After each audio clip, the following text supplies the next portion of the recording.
बिस्मिल्लाहिर्रहमानिर्रहीम। मुअज़्ज़िज़ दोस्तों, मैं हूं माजिद मलिक और आप तमाम देखने और सुनने वालों को अस्सलाम वालेकुम। प्यारे दोस्तों, यकीन कीजिए कि आज की ये वीडियो आपको सदियों पीछे ले जाएगी, एक ऐसे शहर की तरफ जो एक लम्हे में जिंदा था और अगले ही लम्हे मौत की खामोशी में दफन हो गया।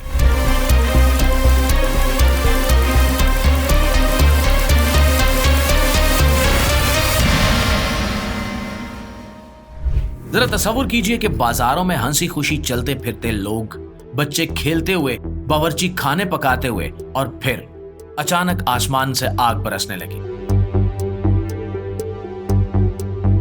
जमीन लरजने लगी और जिंदगी राख में बदल गई। और ये कोई फिल्मी कहानी नहीं है, बल्कि ये है पोम्पी, एक ऐसा शहर जो वक्त के सबसे हौलनाक आतिशफिशानी धमाके की नजर हो गया। लेकिन हैरत की बात यह है कि यह शहर आज भी हमसे सरगोशियां करता है, अपनी दीवारों, गलियों और बाकियात के जरिए हमें माजी के राज सुनाता है।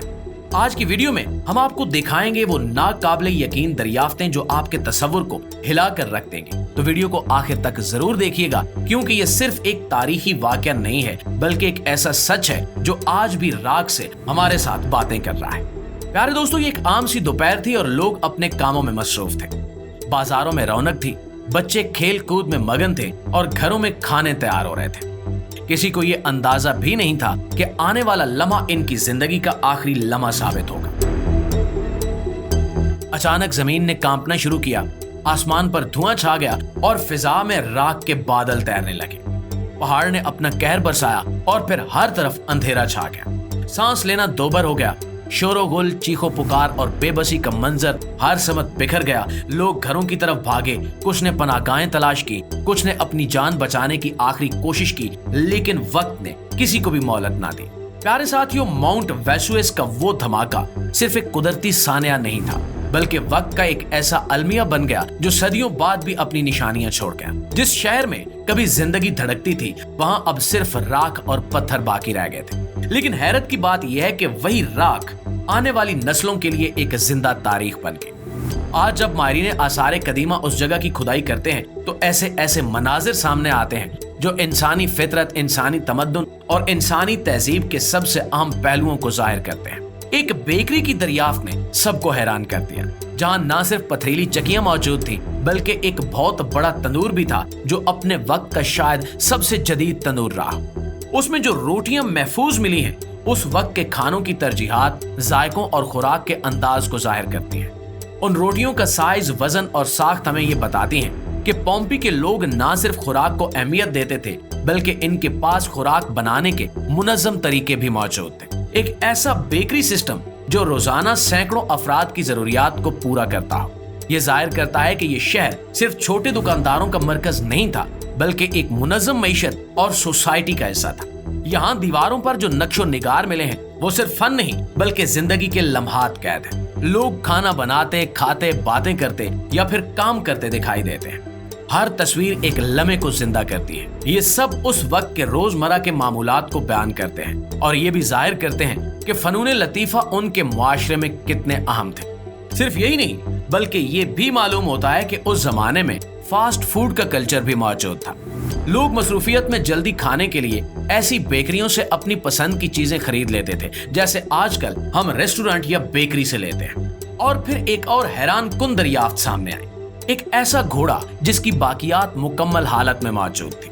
उसकी जीन और लगामें खालिस धात की थी, जिन पर शाही नक्शो निगार बने हुए थे। उस घोड़े का कद भी आम घोड़ों से कहीं ज्यादा था, जो ये जाहिर करता है कि ये कोई आम जानवर नहीं था, बल्कि ये किसी ताकतवर शख्सियत की मिल्कियत था। ऐसी दरियाफ्तें इस बात को साबित करती हैं कि पोम्पी सिर्फ मुतवस्सित तबके का शहर नहीं था, बल्कि यहाँ अशराफिया और अमीर तबका भी मौजूद था।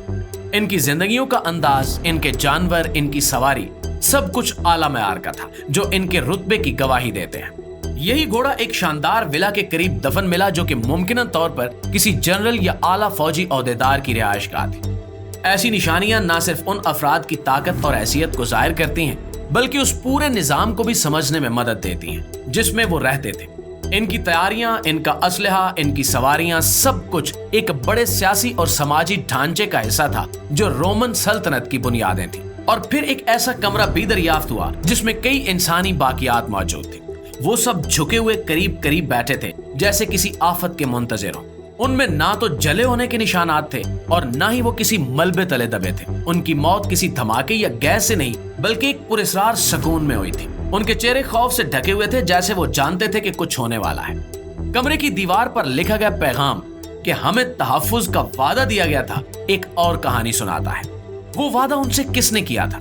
क्या ये लोग किसी मजहबी अकीदे पर अमल पैरा थे? क्या ये किसी खास फिरके का हिस्सा थे जो आखिरी लम्हों में किसी मौजज़े का इंतजार कर रहे थे, या फिर वो किसी धोखे में मार दिए गए? प्यारे दोस्तों, ये सब सवालात आज भी जवाब तलब है। इसका एक इम्कान ये भी हो सकता है कि वो सब एक खास अकीदे के तहत इकट्ठे हुए हों, जो ये समझते हों कि एक इबादतगाह के करीब मौत से बचा जा सकता है, लेकिन कुदरत ने इन्हें मुआफ नहीं किया। ये सब दरियाफ्तें एक नए अंदाज में इंसानी तारीख को बयान करती हैं। वो सिर्फ एक आतिश फिशां के कहर की कहानी नहीं सुनाती, बल्कि एक तहजीब की तफसील बयान करती है। पोम्पी में वक्त जैसे थम गया हो, हर चीज मुंजमद हो चुकी हो, लेकिन वही जमी हुई बाकियात आज माजी की गवाह बन चुकी हैं। जो लोग कभी हंसे, जिए, खाए पिए, उन्होंने जाने अनजाने में तारीख का एक ऐसा बाब लिख दिया जिसे आज भी दुनिया हैरत से पढ़ रही है। ये शहर आज भी दफन है, लेकिन वो आवाजें, वो चीखें, वो ख्वाब, वो हकीकतें जो उस शहर की गलियों में बिखरी थी, वो अब दुनिया के सामने आ रही हैं। हर नई खुदाई एक नई कहानी सुना रही है, और हर कहानी हमें ये बताती है कि हम जितने भी जदीद हो जाएं, हम जितने भी तरक्की याफ्ता हो जाएं, फितरत के सामने हम सब बेबस हैं। और ये कि हर तहजीब, हर शहर और हर इंसान वक्त की राख में दफन हो सकता है, लेकिन इसके नक्श कभी मुकम्मल नहीं मिट सकते। जी तो प्यारे दोस्तों, ये थी हमारी आज की वीडियो। और इस हवाले से आप दोस्तों की राय क्या कहती है? नीचे कमेंट सेक्शन में हमें अपनी आरा से आगाह जरूर कीजिएगा। वीडियो अच्छी लगे तो इसे लाइक और शेयर करके हमारी हौसला अफजाई भी जरूर कीजिएगा। इंशाल्लाह आपकी खिदमत में हाजिर होते हैं एक नई वीडियो, एक नए मौजू के साथ। तब तक अपना, आसपास के लोगों का, अपने प्यारों का ढेर सारा ख्याल रखिएगा। अल्लाह निगहबान।